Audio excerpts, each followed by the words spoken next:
मला छान ताजे नारळ मिळाले. ताजे म्हणजे काढलेले ताजे ताजे नारळ आणि त्याला पाणी भरपूर असतं, रस पण खूप छान असतो. तर हे खोबरं असं पांढरं शुभ्र आपल्याला मिळतं आणि मग अशा खोबऱ्यापासून आपल्याला छान छान चटण्या, रसाचे पदार्थ बनवता येतात. तर इथे मी आज सोलकढी बनवणार आहे. अगदी मस्त आंबट गोड अशी ही ताज्या रसाची सोलकढी म्हणजे आमसुलापासून बनवलेली सोलकढी मी बनवून दाखवणार आहे. अगदी पोटाला थंडावा देणारी ही रेसिपी आहे. चला तर मग वेळ न दवडता आपण सोलकढी करायला घेऊ. पण त्यापूर्वी एक निवेदन आहे की तुम्ही अजून जर स्वरूप चंदकलेला सबस्क्राईब केलेलं नसेल तर लगेच सबस्क्राईब करा आणि बेल आयकॉनला क्लिक करा, म्हणजे नवीन व्हिडिओ आला की प्रत्येक वेळी तुम्हाला सगळ्यात पहिल्यांदा नोटिफिकेशन मिळेल आणि तो तुम्हाला लगेच बघता पण येईल. तर असे हे ओले ताजे ताजे नारळ, त्याचं पाणीसुद्धा भरपूर मिळालं आहे आणि हे पाणी शहाळ्यासारखंच गोड गोड आहे. अशा ओल्या ताज्या नारळाची सोलकढी अतिशय सुंदर लागते. तर त्यासाठी मी इथे हे नारळ विळीवर खवून घेतलेले आहेत. तुम्ही बघू शकता किती शुभ्र खोबरं आपल्याला मिळालेलं आहे, कारण हा ताजा ताजा नारळ आहे. याच्यावरचं जे साल असतं ते काळपट झालेलं नाही आहे.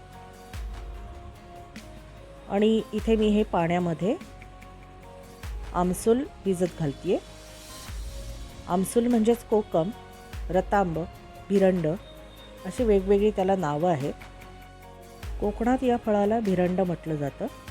तर अशी ही भिरंडाची किंवा कोकमाची, रतांब्याची फळं फोडून त्याच्या बिया वेगळ्या केल्या जातात आणि त्याचं साल जे असतं ते साल सुकवून आगळामध्ये बुडवून ही आमसुलं तयार केली जातात.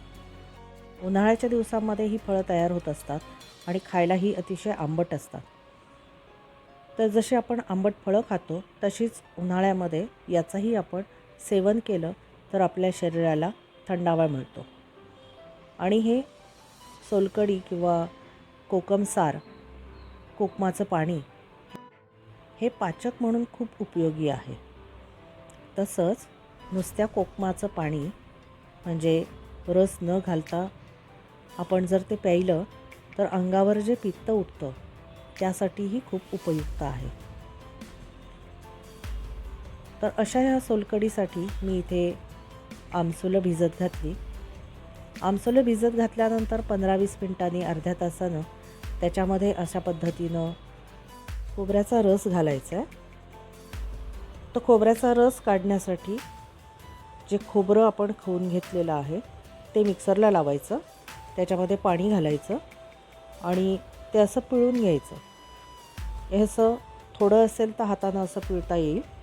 खूप जास्त प्रमाणात असेल तर कपड्यामध्ये घालून तसंही हे गाळता येईल किंवा चाळणीवर ओतूनसुद्धा आपण हे गाळून घेऊ शकतो. हे खोबरं नंतर आपण भाजीमध्ये, आमटीमध्ये वापरलं तरी पण चालू शकतं किंवा याचे वेगळे पदार्थही करता येतील. याप्रमाणे एकदा आपण मिक्सरला असं फिरवून घेतल्यानंतर आपण रस गाळून घेतला की जो उरलेला चोथा आहे, जे पिळून घेतलेला आहे, तर तो पुन्हा आपण मिक्सरला घातला आणि त्याच्यामध्ये पाणी घातलं की पुन्हा आपल्याला ते वाटून घेता येईल आणि आणखीन त्याच्यामध्ये उरलेला रस पण आपल्याला घेता येईल. असं आपण 2-3 वेळा केलं की खोबऱ्यातला पूर्णपणे रस निघून येतो आणि मग शिल्लक राहतो तो चोथा. तर असा चोथा नंतर वापरला जात नाही. परंतु जर आपण हे एकदा दोनदाच केलेलं असेल तर हे खोबरं आपण भाजी आमटीत वापरू शकतो. जर त्यामध्ये थोडासा रस शिल्लक असेल तर हे आपण कशासाठीही वापरू शकतो. आता मी हा दाखवते हे खवलेल्या खोबऱ्याचं डिरेक्टली रस काढलेला आहे मिक्सरवर न वाटता. तर ते कसं करायचं तेही मी दाखवते. इथे आपण खवलेलं खोबरं आहे तर त्याचा असा आपण नुसतं हातानं पिळून सुद्धा रस काढून घेऊ शकतो. आता हा जो रस आहे हा अतिशय जाडसर रस असतो आणि खूप गोडसर असतो. याच्यामध्ये पाण्याचा वापर केलेला नाही आहे. त्यामुळे जे खोबरं आहे जे आपण पिळल्यानंतर शिल्लक राहिलेलं खोबरं आहे ते चोथ्यासारखं राहत नाही आणि आपल्याला जाड रस मिळतो. तर अशा पद्धतीने सुद्धा खूप खोबरं असेल तर आणि थोडासाच रस आपल्याला हवा असेल तर आपण नुसतं खोबरंसुद्धा पिळून असा जाडसर रस घेऊ शकतो. तर या पद्धतीनं कोकम भिजवल्यानंतर त्याचा आंबटपणा त्या पाण्यामध्ये उतरतो आणि त्यामध्ये हा खोबऱ्याचा रस घातला आहे. यामध्ये आता आपल्याला मीठ घालायचं आहे. चवीनुसार मीठ घालायचं आहे आणि आपल्याला किती पातळ हवी आहे त्या प्रमाणात पाणी घालायचं आहे. याच्यामध्ये हे 3च घटक असतात. ही बेसिक सोलकढी आहे म्हणजे कोकम, पाणी, रस आणि मीठ एवढेच याच्यामध्ये घटक वापरलेले आहेत. आता याची चव वाढवण्यासाठी लसूण घालू शकता, कोथिंबीर घालू शकता किंवा काही जण फोडणी देतात तर तसंही करता येईल. त्याची वेगवेगळ्या पद्धतीनं तुम्ही चव वाढवून वापरू शकता.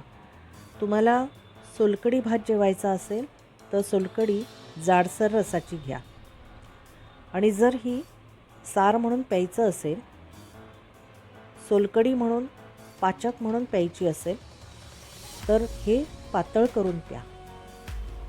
चवीला खूप छान लागते, मस्त लागते.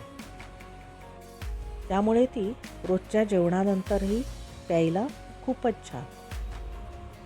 ताक किंवा सोलकढी असं आपण जेवणानंतर घेतलं तर ते पाचक असतं. पूर्वी लग्नाच्या पंक्तीमध्ये सुद्धा जेवणानंतर सोलकढी असायचीच. तुम्हाला हा जर व्हिडिओ आवडला असेल तर शेअर नक्की करा, लाईक द्या आणि चॅनेलला सबस्क्राईब करा. पुन्हा भेटूया पुढच्या व्हिडिओमध्ये. Bye bye.